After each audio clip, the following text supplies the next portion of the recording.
Justin. I'm delighted to be part of this discussion today.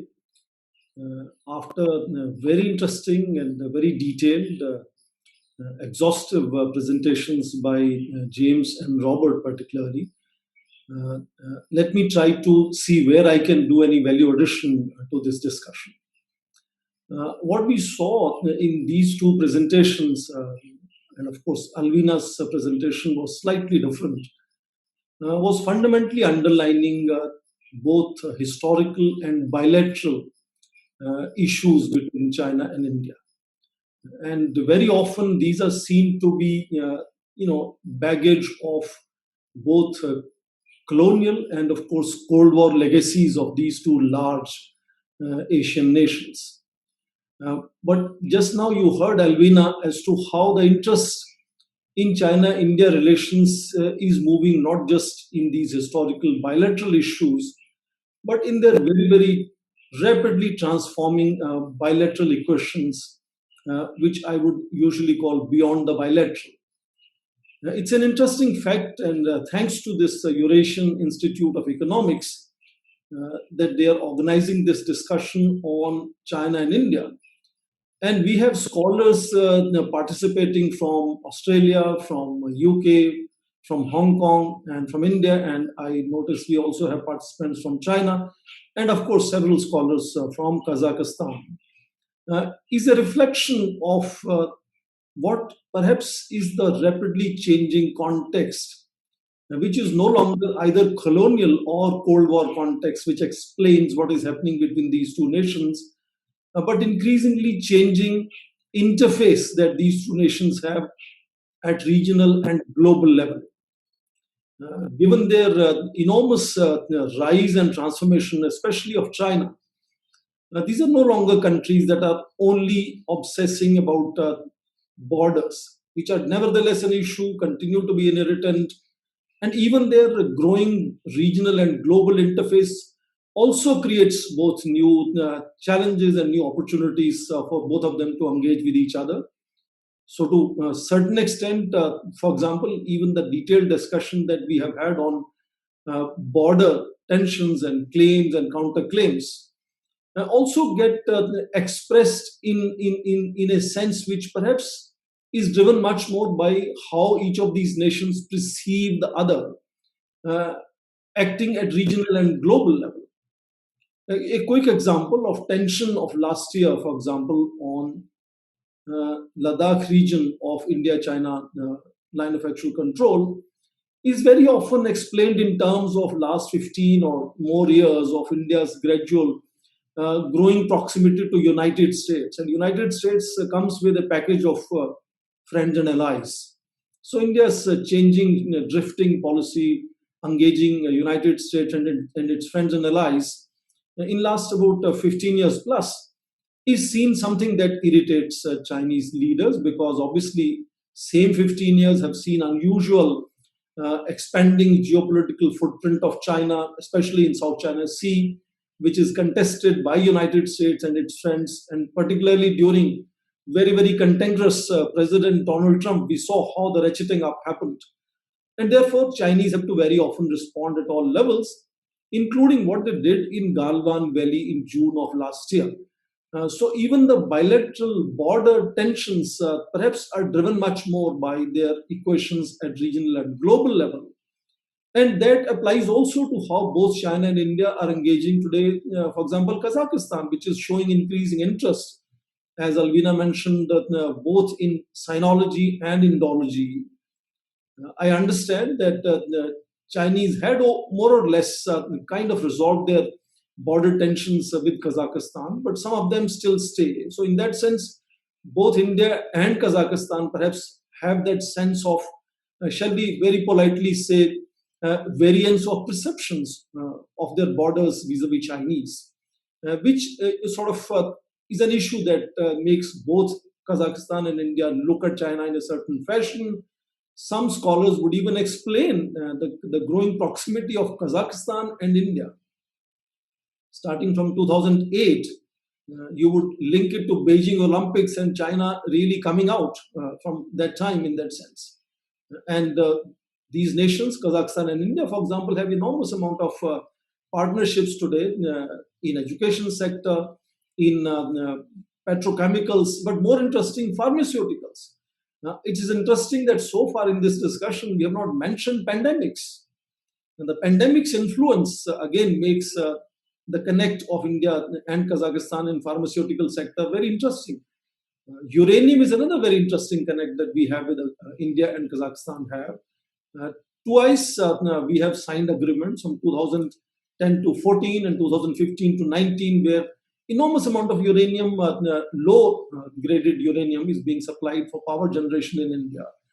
So how China and India are not just obsessing in terms of what is happening on the border, they are overcoming from those colonial and the Cold War legacies and gazing at each other in a completely different fashion in that sense.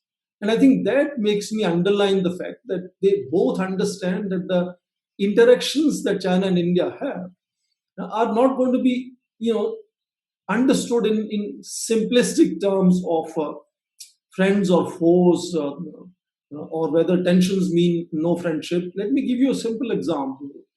Despite much of the world being very, very annoyed with Chinese and the whole debate on decoupling from the China-centric production and supply lines, including India, we have had this debate. In the first 5 months of this year compared to first 5 months of last year, the bilateral trade of China and India have increased, according to Chinese, by 70%, according to India, by 50%. What does that tell us?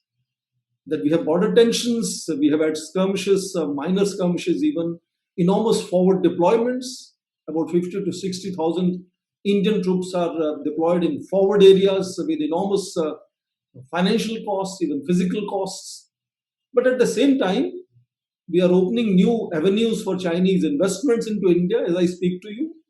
We have enormous trade. China is the largest trading partner. In fact, if you look at India's imports from China, the next country from where we import will be one-fifth of what India imports from China. So interesting it is to realize two things. One, that China-India equations are very pragmatically understood from both sides as a mosaic of multiple shades of contestations, coordinations, cooperation, conflict, everything going simultaneously. And that is typical of a large, ancient, continuing civilizational states, that they can understand this complex equation between these two nations. And I think, therefore, myopic focus on any one element of these perhaps will be completely misleading to us. And second, very clearly, is the context in which they are relating to each other is no longer the colonial and the Cold War context. They are emerging themselves as major players. And let me underline the fact that when we are talking of pandemic as the immediate context, China and India have been drifting for about almost 20, 25, 30 years to focus on their inordinate responsibilities and opportunities for the region. So, for example, they've sat together in several forums, not just United Nations Security Council as they do now. India is a non-permanent member there from early this year, but also in their regional forums where they think they have the complete control. For example, China would see a complete control on an organization like Shanghai Cooperation Organization, where India now is a full member. South Asian Association for Regional Cooperation is something where India has an enormous influence. China sits there as an observer for 10 years now, from 2005 onwards. So, gradual acceptance of each other into each other's immediate peripheries or sort of neighborhoods is part of this relationship of India and Kazakhstan that is taking place. If China is building enormous relationships with India's neighbors, India is also building enormous relationships with China's neighbors, and Kazakhstan is an excellent example. A map of Mongolia was shown earlier. Mongolia is another partner of India today. So, in that sense, both sides understand this enormously multifaceted and complex relationship becoming something which is more guided by their interface at international level rather than purely bilateral level. And now, as I mentioned, the pandemic. Today, these two countries are drifting beyond interstate, international context to context of humanity. India, unlike China, has been major stakeholder or participant in global institutions right from the day India became independent. In fact, India was the founding member of United Nations before India became independent. India had hosted the famous Afro-Asian meeting in Delhi called Asian Relations Conference before India became independent. So India was always majorly involved in international forums, despite limited influence. I understand that. So in that sense, India was always guided by ancient Indian wisdom, which is described as Vasudhaiva Kutumbakam in Indian ancient language, which is to say world is a family. And Indian foreign policy, including Constitution of India, have spoken about India's responsibilities to humanity. China likewise has lately drifted from the Comintern International to the mainstream global institutions, and you see President Xi Jinping has made it famous, this whole building of a community of shared destiny of humankind. Before that, of course, building a harmonious world, Hu Jintao had also popularized. So the vision of not just gauging their roles and responsibilities in terms of international relations, as the Westphalian system would like us to do, but moving beyond into looking at us as humanity. And pandemic is really showcasing how their bilateral relationships are gradually now moving out of the context of being guided by their interface in international relations to now global relationships. And when you look at this, I think I want to underline the fact, just like last 40 years or 30 years, definitely, despite all the tensions, their trade continued to be what I always call the most agreeable and most dependable pillar of bilateral rapprochement, despite all the occasional problems that they have had. Today, I think the health sector is going to become potentially the next pillar of China India bilateral management of relations, shall we say.